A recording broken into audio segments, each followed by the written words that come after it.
और कहा कि हे प्रभु, मैं आपके प्रभाव को नहीं समझ पाया और मैंने अनजाने में बड़े अपशब्द आपसे कह दिए, क्षमा कर दीजिए। और प्रणाम करके वो तपस्या करने के लिए चले जाते हैं वन में। बोली राजा रामचंद्र भगवान की। उनके जाने के बाद सबको ठीक ढंग से सांस आई, क्योंकि जब तक परशुराम जी सभा में थे तब तक कोई सही ढंग से नहीं थे।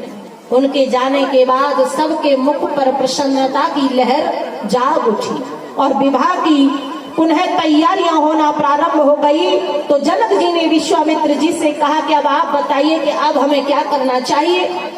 तब विश्वामित्र जी ने कहा कि अब आप अयोध्या के लिए पत्र भेजिए, निमंत्रण भेजिए, तो उधर से महाराज दशरथ जी बारात लेकर के आएंगे, क्योंकि विवाह तो विवाह की पद्धति से ही होना है।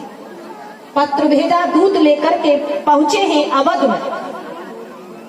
जब से राम गए तब से ये पहला पत्र पहुंचा, वो भी विवाह का।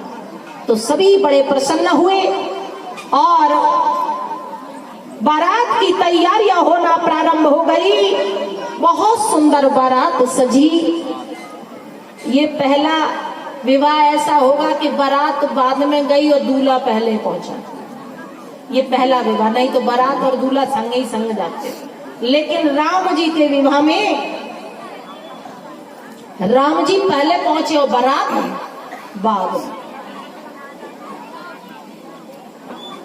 बड़ी सुंदर बारात चली, सुंदर सुंदर सगुन होने लगे, सभी बड़े प्रसन्न थे।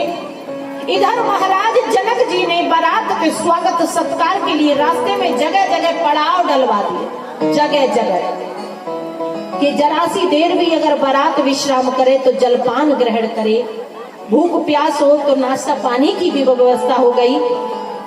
ये व्यवस्था बहुत पहले भी थी, लेकिन जब से ये बफर सिस्टम चला है तब से ये बीच में जो सम्मान की व्यवस्था वो खत्म हो गई। नहीं तो पहले भी ऐसा हुआ करता था, आज से लगभग 15 साल पहले गांव से बाहर नाश्ता पानी की व्यवस्था की जाती थी। लेकिन जब से बफर सिस्टम चला है लोगों को लगता है दो दो जगह कौन व्यवस्था करे, तो एक ही जगह कूद पड़ो। तो जगह जगह पड़ाव विश्राम करते करते आगे बढ़े।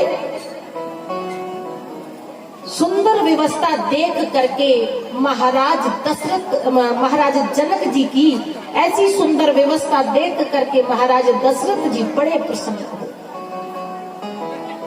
बारात भी बड़ी प्रसन्न है।